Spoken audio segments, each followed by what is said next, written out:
Hello friends, welcome to my channel TechSpark and I am Arjun Chauhan.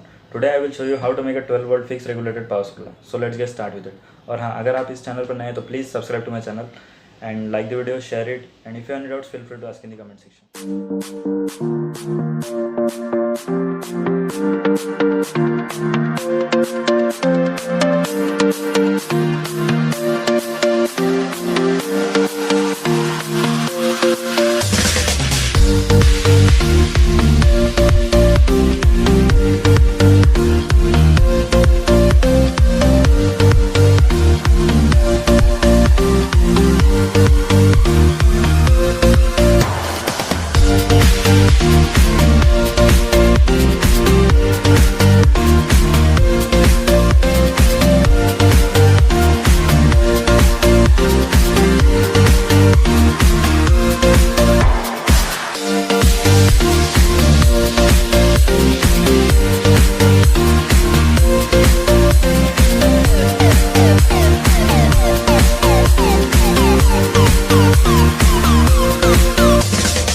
PCB, that is a printed circuit board.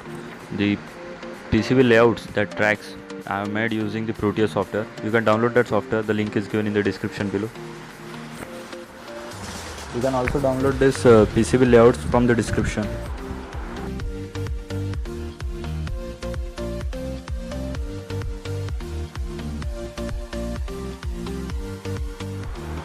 All the components are printed on this PCB board, so accordingly you have to mount all these components.